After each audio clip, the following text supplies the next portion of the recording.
photo slid onto my kid's iPad like a quiet dare. A silver key on a ring against a cheap laminate desk, the tag stamp C12 in black block letters. At that exact second, my wife texted me, "Lights out in ATL, kiss Miles for me." I had a cargo manifest in my other hand that told a different story. Her roller bag, tag TQWO442, never left Charlotte. I'm Eli. 35. I supervise baggage at Charlotte Douglas, which means my office is a caged corner of a cavern where belts hum and tugs cough and every problem falls downhill. My wife, Tasha, is a flight attendant. Our boy, Miles, is 7 and believes a plane turns because you ask it nicely. I keep planes moving. She keeps people calm. That's how I always told the story. We were a little bit of the same thing. When you work around jet fuel and headsets long enough, you learn to separate noise from signal. A scuff in the conveyor when you're loading tells you a strap is about to jam. A slammed drawer tells you someone's hiding a mistake. That morning, the signal was a photo that shouldn't exist. Miles's iPad auto-synced camera uploads from the shared family cloud. He'd been watching cartoons, earbuds in, serial going soft, when the icon flicked and the picture appeared. A key, C12. The room number was the sharp bit under my nail. "Where's Mommy?" he asked, because that's what he always asks when she's on a trip. "Atlanta," I said. The words sat in my mouth like a dead battery. My phone buzzed again. A banking push. CP Ledger, $49.99. Another followed it. CP Ledger, $49.99. Both stamped at 1005 a.m. and 1006 a.m. CP Ledger had been showing up a lot lately on days she claimed layovers. I'd ignored it, told myself it was a payroll thing, some crew expense system or shared bunk fee that would fall off later. The note sometimes said shared room. Economy, she'd said. Airlines cut corners. We're all doing what we can. Economy, she'd said. Airlines cut corners. We're all doing what we can. I'd believed her. I wanted to. I set the manifest down and walked the catwalk above the belts. The whole building groaned like a tired animal. I remember the smell, rubber, coffee, a hint of de-icer from the north doors. I remember my hand on the rail and the cold feeling in my chest that had nothing to do with the air. Back when we started, before Miles, before the house on the cul-de-sac, I loved the way Tasha could fold herself into any space and make it livable. A galley the size of a closet, a crash seat with a view of a wing, a crew lounge where the lights were always buzzing. She used to call it camping with better snacks. Our first date was at the observation deck off Old Dowd Road. We split curly fries from a paper boat and pointed at tail numbers and told stories about where we'd go when everything settled down. We promised we'd never get jaded. We laughed at people who got jaded. Down by the inbound belts, Duke waved to me. He's 40, a ramp guy who always seems to be shrugging off weather. We've done early shifts together for years. He can read a caster wheel like tea leaves. He clocked my face before I even spoke. "You look like somebody told you your dog learned to drive," he said. "What happened, man?" I got a picture of a key. "Good for you. You moving up in the world?" "C12, I said, on Miles's iPad. Duke looked at me for half a beat, then back down the belt, then back at me. "You want to tell me that again slower?" I did. He didn't talk while I did. He just nodded once, slow as a plane, taxiing. "You don't have to swallow this," he said when I finished. "Not if it ain't sitting right."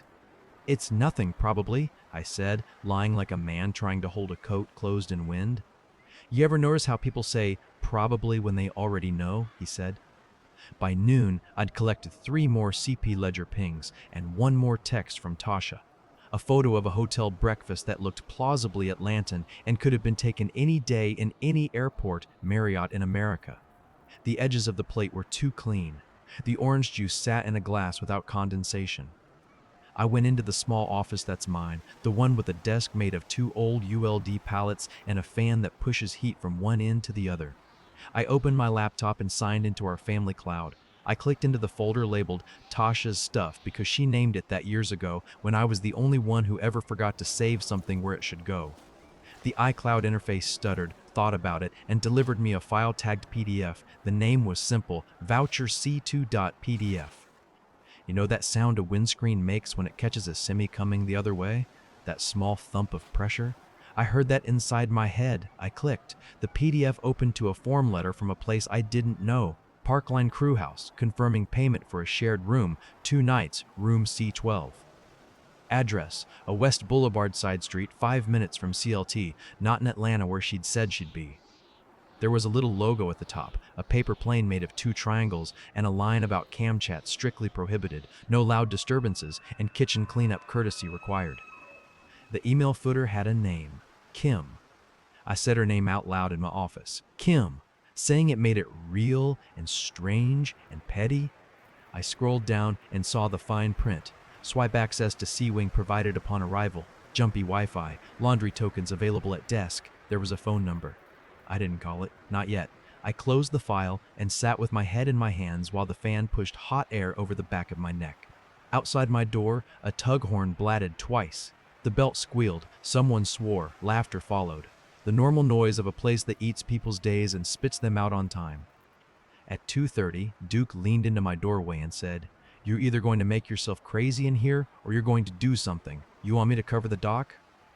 "I'm not going to go stand somewhere like a crazy person," I said. "You sure? Because I've seen crazier in that C-Wing. They think it's invisible because it's behind a code door." "What code door?" He scratched the back of his neck. "You don't know the crew crash pads? C-Wing is that back corridor off the old maintenance hall. There's a keypad that leads into an area only crew use. I only know because my cousin ran deliveries over there. It's not glamorous. They do what they gotta do." "And C-12? He blew out a breath. "Third door past the vending, if it's the same layout I remember." I don't know how long I sat with the phone number on my screen. I had that feeling you get when you stand on the edge of a pool at night and can't tell if it's warm or freezing. When I finally called, my voice sounded like someone else's. "Parkline Crew House," a woman answered. Friendly, quick, a little frazzled. "This is Kim." "Hi," I said. "I think I have a billing question." "Sure. Name?" "Tasha Quill," I said. My wife's name fit in my mouth and somehow didn't. There was a pause while she typed. A radio hissed somewhere near her, and someone laughed off to her side. "Okay, I see Quill. C-Wing, last check-in, last night, shared room." "Shared?" "It's a dorm setup," she said. 2 bunks, 1 room. Common areas outside. We assign female only, male only, or mixed, depending on crew preference and occupancy. You must be the husband." The word husband, coming from a stranger, hit something soft. "Right," I said. "That's me. We've had some duplicate charges." "I can send you a ledger," she said, cheerful, like she does it all the time. "A ledger?" I repeated, and the CP ledger on my phone suddenly had a face. I gave her my email. She asked if I needed anything else. I asked if the rooms were near the airport. She laughed. "Honey, you can smell jet fuel from our porch," she said. "We're next door to the universe."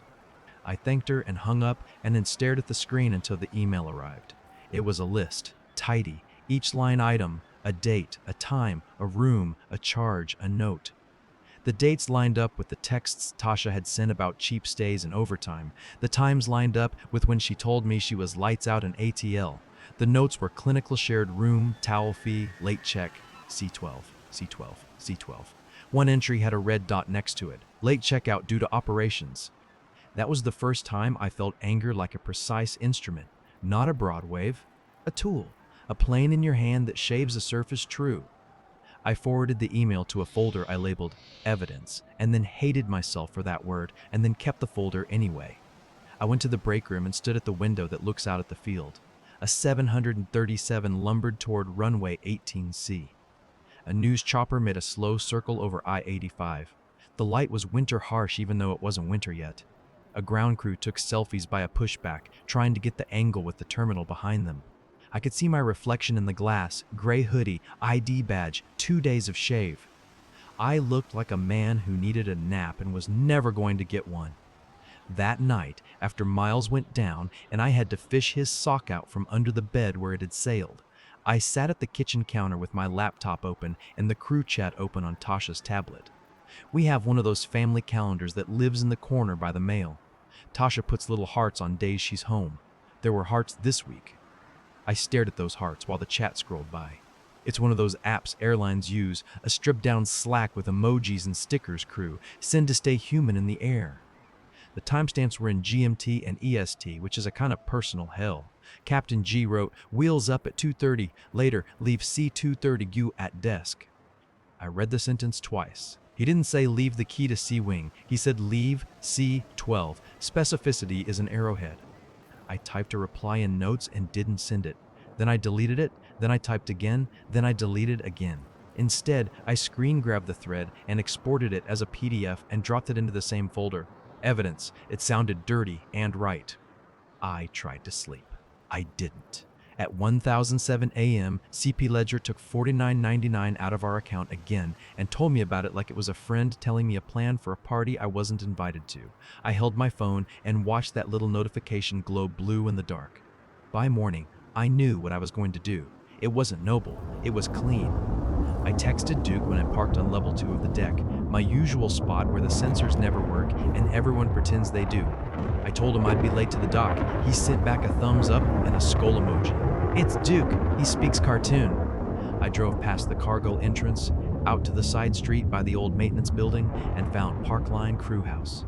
It looked like a dentist's office did 30 years ago. 2 floors, beige vinyl siding, a porch with metal chairs, a hand-lettered sign about quiet hours taped inside the glass. You could hear the airport through the trees, reverse thrust, a distant horn, a smoker's laugh. Inside, the air smelled like detergent and coffee gone bitter. A bulletin board held index cards about ride shares to the airport at weird hours and a flyer for a roller derby fundraiser. A woman behind the desk looked up and gave me the customer service smile that comes from having seen everything. She had a messy bun and a sweatshirt that said Crew, Mom, and a name tag that said Kim. You must be Eli, she said. Her voice recognized familiar pain. I didn't ask how she knew. Of course she knew. Yes, I said. She nodded and pushed a cup toward me. Coffee's rough but strong. You want the thing you came here for or the thing you told yourself you came here for? What's the difference? One is a receipt. One is me telling you what I saw because it felt wrong to not tell you, she said. I'm not trying to be messy, but I see a lot, and I didn't like how he touched her shoulder like he owned it. I wasn't ready for how easily that sentence would knife me. I stood there, hands on the counter like a man who'd run here. I didn't know whether to apologize or thank her or ask what his shoulder looked like.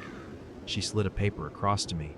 You asked about charges, she said. That's legit. Your bank is going to keep pinging CP Ledger. That's us. Ledger is our processor. But this is the other thing. Last night, she checked in late. He checked in later. They both use the back door because they know it sticks less. They did that thing where you talk like you're not talking. This morning, just before dawn, they left together. He kept his hand at her back. I have cameras for safety. I'm a woman running a house for people who sleep odd hours. You get wise or you get hurt. Can you show me? I asked. My voice had gravel in it. She looked at me a long time. I can't give you the footage. That's a legal thing. I can show you something else. She turned a monitor to me. It wasn't video, it was a log. Electronic lock entries, a list of timestamps with 2-letter badge codes beside them. 0041GF, 0044TQ. Then a line of silence until morning, when both badges pinged out at 06009 and 06011. It was so neat, it looked like any access control log I've seen 100 times on airport doors. What is GF? I asked, even though I knew. Captain Graham's badge, she said. I only know because he checked in last month under his full name and then he decided to be mysterious. Codes, don't forget. I can see initials, not names. And TQ. Your wife, she said quietly. The lobby air felt thin. I braced my hand on the counter and saw how the linoleum had been mopped so much the pattern faded in the traffic lanes. Kim reached out and touched my sleeve the way you touch a stranger who might fall. You okay? No, I said, but I'm steady. She nodded. You want me to call her down? I shook my head so fast it made me dizzy. No, I want to wait. Lobby's yours, she said. I'll be in the back if you need something that isn't coffee. I sat in a chair that creaked and tried to breathe like a person and not like a man lifting a truck. Planes went over. Texts came in and went unanswered. At some point, I checked on Miles's school portal to see if he'd eaten his lunch. That's a thing you can do now. The world gives you data as if it will save you. Time crawled. The hallway door clicked, and I flinched like someone threw something. A woman with her hair up in a baseball cap came in carrying a tote. For a second, I thought it was Tasha, and my skin felt like it would split. It wasn't. She smiled at me like I was furniture and went upstairs. I stared at the flight schedule on the lobby TV where a loop of arrivals rolled under a commercial for a credit union that promised more time with family. At 06018, the door opened and Tasha walked in next to a man who could only be him. Tall, smooth, an age that makes salt in the hair look like a brand choice. They weren't touching, not in that second, but the air between them had the honest direction of people who had. She saw me first and stuttered mid-step. He saw her see me and then saw me and stopped like he ran into glass. Tasha's tote slid down her shoulder to her elbow. Eli, she said. My name sounded like a last-minute gate change. Morning, I said. I didn't recognize my voice, but I liked it. It came from the part of me that moves bags when belts break. Captain Graham's face did a thing people do when they want to go back in time by 2 minutes. We should give you privacy, he said, already not meaning it. I'll be fine, I said. I looked at Tasha. We need one sentence of honesty. Did you cross the line? She closed her eyes like she could count to 3 and wake up somewhere else. When she opened them again, the person I'd married was still there, but a layer had been peeled back and a stranger with her same mouth stood in front of me. Yes, she said. It happened. The room inside me that was chaos went still. It was like a tower moment in a storm when everything pauses between lightning and thunder. I didn't cry, I didn't shout, I did something worse. I took the sentence like a tool and put it next to the logs and the ledger and the chat, and I had a shape. Okay, I said, that makes this cleaner. Eli, No, I said. No more. Not here. This is a place where people sleep. I don't want to make it ugly for them. I will text you a time to talk. We will talk about Miles, and we will talk about lawyers. We will not talk about nostalgia or blame. Graham shifted like a man who wanted to step toward a problem and own it. I didn't give him that. I didn't look at him. I kept my eyes on Tasha because she's the one who owed me eye contact. Don't confuse me choosing calm for me choosing you, I said. We're done.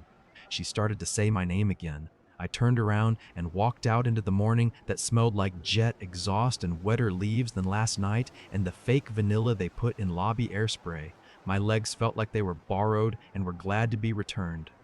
In the car, my hands shook so hard I had to put them under my thighs to get them to stop. I breathed, counted runway lights, held on until the shaking passed. Then I drove to work and parked on level 2 where I always do, and I went in and told Duke. He listened without blinking. When I finished, he said, "You did that clean."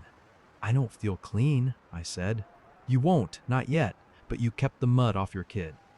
At lunch, I called HR for Tasha's airline. I asked for the professional conduct investigator and said I had information that would be relevant if they were looking into an officer-current crew relationship. I didn't use the word affair. I didn't use the word morality. I said policy and safety and crew welfare. Words that people like me understand. I sent a packet on a password-protected link. It had the CP Ledger bank charges, the PDF voucher, the crew chat screen grab, the access log snap Kim let me take, and the email from Kim confirming billing. I wrote a note at the top that said, "This is not revenge. This is me being a dad who doesn't want sloppy power dynamics around the person who puts on his kid's life jacket in an emergency." Within an hour, I had a reply.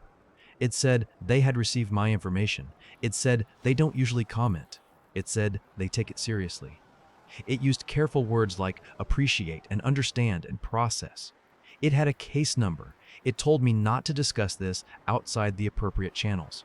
I took a picture of the email on my screen and put that in my folder too, like an idiot who can't stop organizing his own disaster. I've moved bags through storms so bad the FAA tower looks like a lighthouse.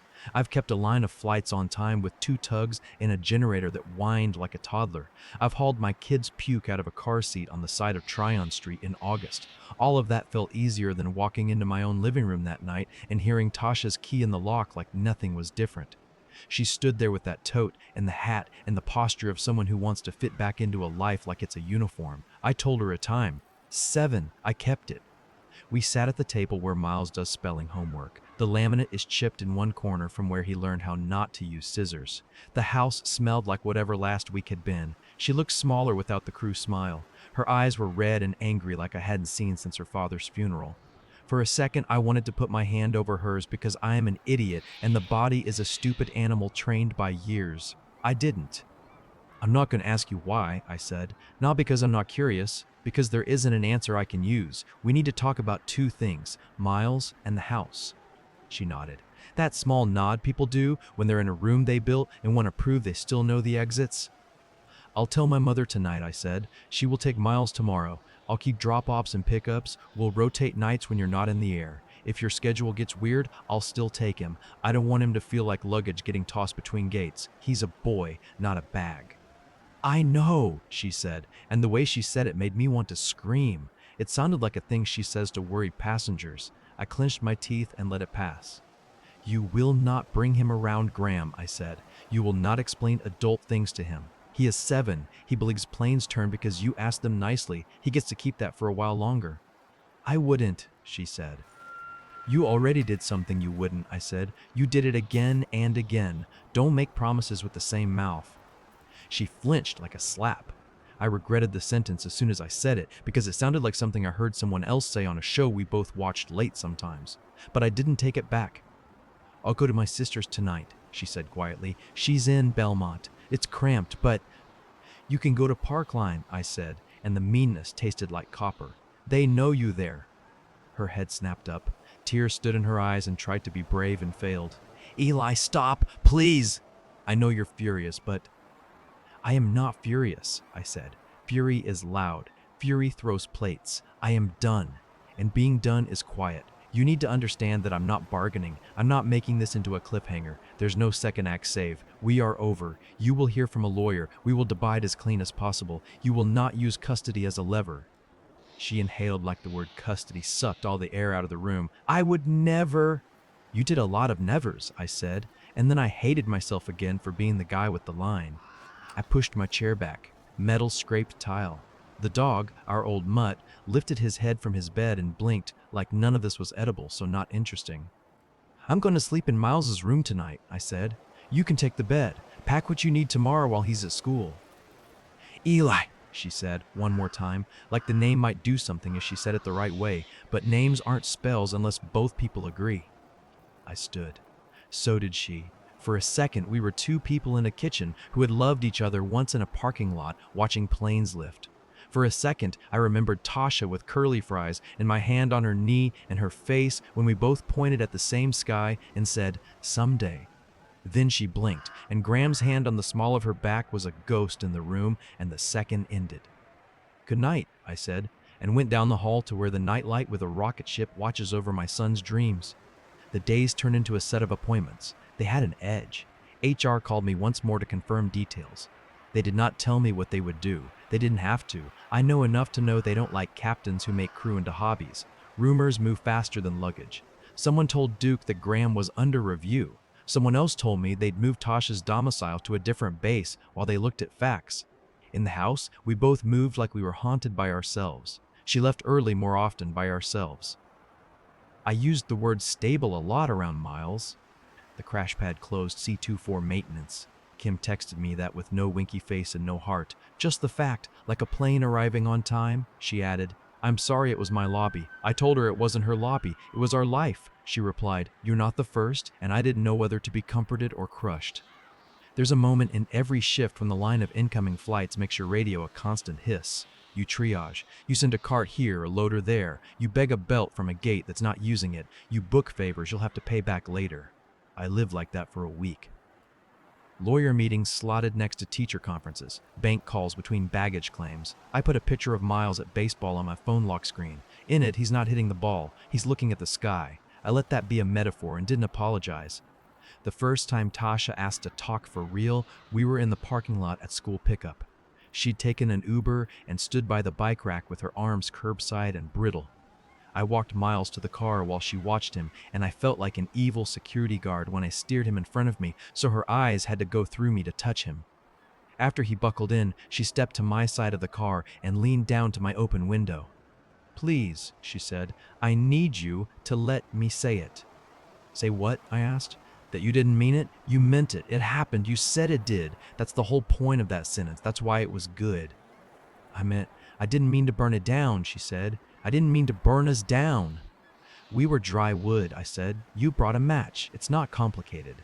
Can we not make me a villain while he's in the back seat? She asked, barely above a whisper. I looked at Miles in the rear view. He had a dinosaur book upside down. He was making the T-Rex roar sound to himself. The stupid animal in my chest wanted to protect Tasha from me and me from myself and all of us from sentences we can't take back. I nodded once. Boundaries, I said. Pickups, drop-offs, homework, school calendar, doctor. That's what we are now. If you want to talk about what happened, ask your mirror. If you want to talk about Miles, call me. If you want to talk about custody, have your lawyer call mine. Opposing counsel is not an insult. It's our lane. Opposing counsel, she repeated, like trying the shape of it in her mouth.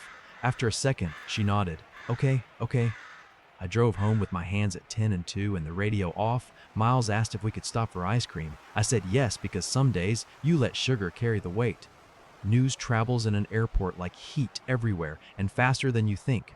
I didn't tell anyone I didn't have to, but a week later, a lead from another concourse stopped me by the freight elevator and said, "You heard about Captain Graham?" I made a non-committal noise. He said, "Suspended pending investigation. They say HR's got some kind of packet." He raised his eyebrows like a man who respects a packet. "Brother, I hope whoever put that together did it clean." "They did," I said. I didn't smile. I didn't gloat. I didn't feel victory. I felt like the guy who turned off a gas valve before the house blew and still had glass to sweep. I went home that night and made spaghetti with too much garlic because I didn't know what else to do with my hands. Miles told me about a kid named Julian who could burp the alphabet. He asked when mommy would come home. I said soon because that was the most honest lie I had. He ate his garlic and made the T-Rex sound, and I wrote a note to myself on the back of an envelope that said, "Patience is not surrender." On a Saturday, I took the dog for a walk around the block where every house looks like ours in one way and different in some dumb small other. A neighbor waved from his driveway, a beer in his hand at 3 p.m. and said, "How's it?" And I said, "Still flying," and we both laughed and neither of us knew what we were laughing at. The leaves had just started to think about color. A flight path cut a chalk line across the sky and wrote a sentence that would be erased by wind. The papers came through with our names and our child and our furniture listed like inventory. I hate how tidy legal looks when you're bleeding. Tasha signed without drama. I signed without flourish. The house would be mine. She would move to a small apartment near the light rail, closer to her new base. We set a calendar for Miles that looked like a rhythm, not a scatter. My mother hugged me like I was 7 and I let her. At the last mediation session, after the lawyers left the room to get us copies, she turned to me with her hands folded like she was praying in a secular building. "I keep trying to time travel," she said. "Back to the deck, back to fries." "I know," I said. I stared at the neutral carpet where personal disasters go to die. "Me too, but we spent the time we had. That's all anyone ever gets." "I'm sorry," she said. For once the words didn't bounce off the shields I'd welded. They landed. They didn't fix anything, but they landed. "Me too," I said. It was the closest to gentle I could find. I drove home in the dark with the radio on low, the kind of talk show where callers call and say the same problem with different names. I parked under the big maple that dumps leaves like it's getting paid. I went inside and filled the dog's bowl and washed 2 cups and put them away. I stood in the doorway to Miles's room and watched him sleep under a blanket with planets. His mouth was open just enough to whistle. His hair looked like he'd been arguing with the wind. Weeks later, an email from HR confirmed a change of base for Tasha and a temporary revocation for Graham, pending completion of training and whatever they call the class, where you're taught not to make the worst version of yourself at work. I didn't reply. It wasn't my victory to polish. It was a boundary enforced by a system, however imperfect. I let it be enough. I still walk by the crew crash pad sometimes on my way to the maintenance lot. C2 stays closed, a piece of blue tape across the knob like a toe tag. There's a new sign by the desk that says guests must not share badges or keys. It's funny how rule signs sprout after the mess they failed to prevent. Kim waves when she sees me. Sometimes she brings a cup outside and hands it to me and says it's good today, and sometimes it is. Miles learned a new thing with paper airplanes where you add a small fold at the nose and it dives sharp and then levels out like something in a movie. We stand in the hallway and throw them from the kitchen to the front door. The dog chases them, confused, happy. We keep score. We argue about the physics of fun. I tell him planes turn because the pilot asks them nicely and also uses the controls, and that both are true. I tell him Daddy's job is making sure bags get where they belong. I don't tell him people are heavier and you can't tag them and you can't track them and they wander off anyway. I just pack his lunch and tie his shoes and show up. There's a particular hour at dawn when the airport sounds like 100 metal mouths breathing. I like that hour best. It's the hour before the bank calls and before the school emails and before the lawyer rings and before my kid asks the question I will answer in age-appropriate syllables. I climb the catwalk and look across the belly of the building and think of all the things I can lift and all the ones I can't. I thought the worst part would be the lobby. It wasn't. The worst part was the minute after she said yes, it happened. The minute where the world I built had a new, mean door.